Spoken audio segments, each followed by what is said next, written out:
Ali ku CBS FM radio mandi siyavuka abo mulembo mutebi president obadde oyogedde ku buvuyo oluuso obugoba abantu mu kisaawe obuvuyo buno businga kuva ku kyoluusi nze kyendowooza ekisooka obuvuyo butera kuva ku obutakanya bwa management n'abawagizi ku bintu by'enjawulo abawagizi bayinza kubanga balowooza nti management club engeri gye mugimanagingamu si nungi kisinziira kati ekyokulabirako muyinza kubanga mukunganya sente nga abawagizi tebategeera sente zo wezigenda mukola decisions nga abawagizi tebazitegeera bulungi nga kirabikira ddala mu kisaawe muyinza kubanga temufaayo ku basambi nga abawagizi bakitegedde kati bwe mutuuka mu kisaawe ne mutafuna results kati abawagizi basobola okwegugunga mu kisaawe nga mulemeddwa kufuna results ne baagala bonona ebintu oba bafiirize ttiimu ekintu ekirala kiva bawagizi kubanga tebali sensitized mu Luganda tebasomeseddwa bulungi because kati nze nga tetunatandika league abawagizi nabagamba natula n'abakulu b'abawagizi n'abalala balinga abawagizi nga 10 babaze mu meeting ne mbagamba ekisooka ettiimu zigenda kubanga tezigenda kuba easy tezigenda kuba nyangu Star Times Uganda Premier League tetujja zikubanyanga batwazi kubanga mu big league mu big league twaluzinga emipiira ebiri naye wano already tuluzinza omupiira gumu so kiba kitegeeza nti nabagamba emipiira emirala tujja giruzinga emirala tujja giwangula emirala tujja kola draw naye nze ng'abawagizi njagala wadde bwe mbanga batuliidinze tugire tubeere nga tuwagira tubeere nga tuteekamu amaanyi walaba omupiira gwa Villa yatukuba equalizer mu last minutes eza first half n'abawagizi bagenda mu maaso nga bayimba bagenda mu maaso nga bawagira ttiimu zaabwe nga bwe balaba ku TV ttiimu z'ebweru wadde nga babakulembedde omupiira nga abawagizi bayimba ojjukira Arsenal bwe yali ekola bubi nga Man City ndowooza yajja neetukulembera oba yali etukuba nze ndi muhagizi wa Arsenal naye nga baalina audacity kuyimba you are not special we lose every week so bali babulira n'eri ttiimu nti temuli special ffe tuluzinga wano emipiira so kati abawagizi ndowooza sensitization y'amaanyi nnyo kati ekitera kuleeta obuvuyo ekirala nti officiation abawagizi bagitunuulira ne balaba officiation teri nungi naye nga kiba kivudde mu sensitization y'abawagizi because olaba kati ngaffe abategeera omupiira otunuulira referee engeri gyakwattemu omupiira agubalansinga atya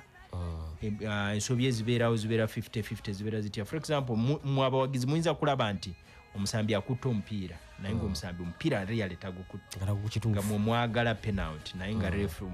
penalty eyo tagirabye andi bwagigaba kati ennaku zino emipiira eri ku TV bwagigaba ne basanga nga teyakutte naye muba mucastigatinga naye nze ekyendaba kujjako obuvuyo buno tulina kukola sensitization emala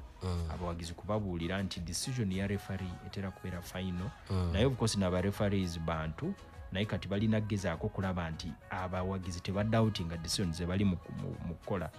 bw'otunuulira ttiimu nga ettiimu ziva nnyo mu West Nile zibeera nzibu nnyo okuba penalty nga muli ewaabwe ziba nzibu nnyo Nduparaka ne Adjumani omanyi twasambira Adjumani kiba kizibu nnyo mukuba penalty naye nga nze ndaba ekintu kiva ku sensitization y'abawagizi Nduparaka yafuna ebizibu ne bagireeta esambira ebbombo lw'abawagizi kwekalakaasa tebakkiriza omukube penalty andi penalty calls zibeerayo omuwagizi wa Adjumani nagenda kusamba Kitara yali esamba ne Adjumani naye twabakuba eggoolo zonna ze twakuba emu twagikuba outside the box ne bakkiriza endala ne tukuba header mu corner naye ne bagikiriza goolo ya free kick baali bagigaana musobola tukuba ku free kick wano mu Chirezi yakuba free kick negenda mu katimba nga bagala gigaana naye nga zire goolo bbiri ze twateeba outside the box ne corner ne bakkiriza ne bagamba mu abasoose tukuba wano goolo 3 kuva ekisaawa kino kibeerawo tebatukubanga ku wano goolo 3 nga bwezityo andi tebabakubirangako penalty kati obola beyebeera sensitization because penalty calls zibeerayo kati ne referee mumuteeka mu buzibu nti waliwo penalty call tayagala abatasobola gigabanga ati abawagizi sensitization nga tebeerawo then again tulina of course problem eri strategic ebisaawe byaffe tebirina security emala bulungi ne referee aba atya nga bw'aba ali away ng'ali home y'abawagizi nga bangi sometimes yinza mutiisa kola decision endala nga ziri against home team ng'atya obulamu bwe ayinza kufiira awo because olaba nga akatimba akaliwo maybe abantu bayinza kutuukako here and there naye ndowooza engeri gye tugenda nga tukulaakulana ebisaala bino bimprovinga kijja kubanga kiwa liberty mu referee kola kintu kyonna kyayagala nayinza obuvuyo buva ku management ne abafans butakwatagana nga abafans badoutinga management ebintu byekola then again sensitization tezibeerawo then na some mistakes ezikolebwa ba referees saagala kirwako nnyo naye nga njagala kugamba nti mistakes zino ezikolebwa ba referees sometimes zibeera human bw'ozitunuulira so abawagizi babeera sensitized ekyo bayinza kyewala and kyekitera nnyo vaawo in most cases kitera vaawo obuvuyo nga bujja naye nga basobola zeewala nga bali sensitized kyobola bakati ffe omupiira nga gwa Maroons twaguluzinga naye twatandika kulangirira nga tuli mu ddakiika nga 8 netugamba wadde omupiira guno bwe tuguluzinga please wante muyingira mu kisaawe then temukozinga kavuyo konna because abantu batera kwekwasa kino kibaddewo barefere takoze bwati na bwati naye namo disoni endala mba muzifuna twafuna penalty netulema gundi Omedi n'agikuba mu ngalo waliwo calls endala z'abawagizi bali basuubira nti zino zirina kubanga maybe penalty endala nakinaki kati kyamaanyi kisinzira nnyo abawagizi babeera wamu by the way abawagizi kati nga bakitala batera meeting nga buli mupiira bwe gugenda beerayo babeera ne meeting ne baguringa engeri gye bagenda wagiramu then at the same time n'abeerawo omuntu ng'ayongera avudde mu club n'ababuulira ne bwetuluzinga omupiira temukola kiti nabo ekiti because bajja tujjako obubonero tufune problem so ekyo kiyambyeko nnyo kikulu nnyo okuteekateeka abawagizi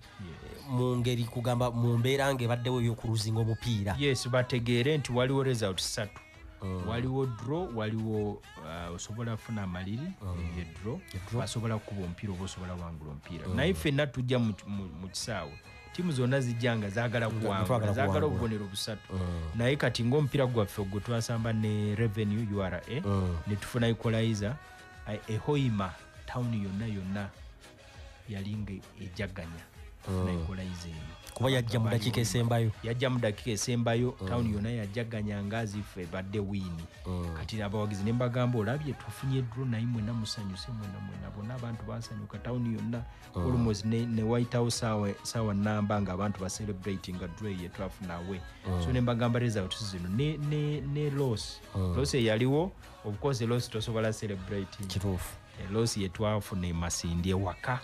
twali tetufunangako losi waka bigirigi yonna twagisamba tetwafuna losi mupiira gyonna 3 so eyo losi yali esoose mu tiimu abawagizi bagikkiriza because buli kimu kyonna twakikola kulaba nti tuwangudde omupiira ogwo naye ne gugaana n'abawagizi ne bamatira nti substitution ezakolebwa zaali nungi penalty yagikuba yali mulungi byonna twabikola naye results ne zigaana kiba kitegeeza kye twayogerako mu meetings z'abawagizi nti eno result yezze kati tulina plan y'omupiira oguddako okay tuyanzike president Abike Media Promotions.